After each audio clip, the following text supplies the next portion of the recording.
दोस्तों, आज युवाओं की एक और बहुत बड़ी जीत हुई है। जुलाई 25 के एग्रीमेंट के तहत सरकार किसी भी एफआईआर्स पे प्रोसीड नहीं करने वाली थी।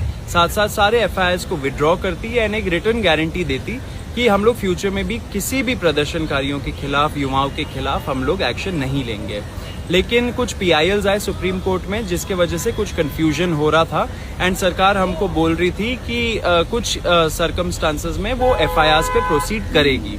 लेकिन आज सुप्रीम कोर्ट में जो केस चला, उस हियरिंग में मैं था एंड इसमें यही आया निकल के कि सुप्रीम कोर्ट ने क्लैरिफाई किया कि अगर स्टेट्स को विड्रॉ करना है सारे एफआईआर स्टूडेंट्स और प्रोटेस्टर्स के खिलाफ तो वो कर सकती है। सेकेंड चीज निकल के आया, जो क्रिमिनल एंटीसीडेंट्स वाले प्रोटेस्टर्स थे उसमें सिर्फ जिनके खिलाफ संगीन आरोप लगे हैं, हीनस क्राइम्स जैसे कि मर्डर और रेप, सिर्फ उनके खिलाफ अगर उन्होंने कुछ प्रॉब्लम किया, वायलेंस किया, तो उनके खिलाफ सरकार एक्शन ले सकती है फ्यूचर में। साथ साथ ये भी निकल के आया कि जो दूसरे कंफ्यूजन थे वो भी सुप्रीम कोर्ट ने हटाया।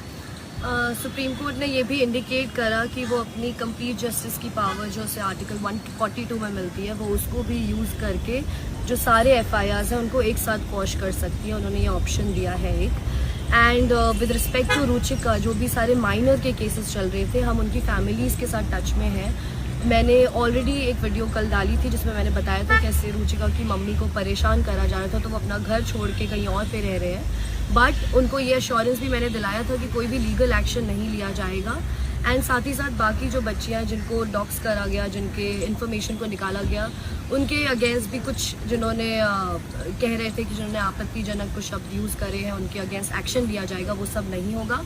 हमने ये भी अश्योरेंस दिलाया है कि सीजेपी इन सारी लड़कियों के साथ है, इन सारी बच्चियों के साथ। अगर फ्यूचर में भी उनको कोई हरास करता है तो वील मेक श्योर कि एक्शन लिया जाए उनके अगेंस्ट। एंड इस टाइम पे किसी के अगेंस्ट कोई भी एफआईआर करने की कोई भी इंस्ट्रक्शंस नहीं है। तो डे 1 से कॉकरोच जनता पार्टी सारे युवाओं के साथ खड़ी है, सारे स्टूडेंट्स के साथ खड़ी है, सारे प्रदर्शनकारियों के साथ खड़ी है। किसी को भी कुछ भी हरासमेंट हो रहा है, आप हमें बताइए, हमारे से कांटेक्ट में आइए, हम उसको रिजॉल्व करेंगे। हम लोग करते आ रहे हैं, आज सुप्रीम कोर्ट में भी रिजॉल्व हो गया मामला, आगे भी हम आप सभी के साथ हैं। सो सब युवाओं को रिक्वेस्ट है, डटे रहिए।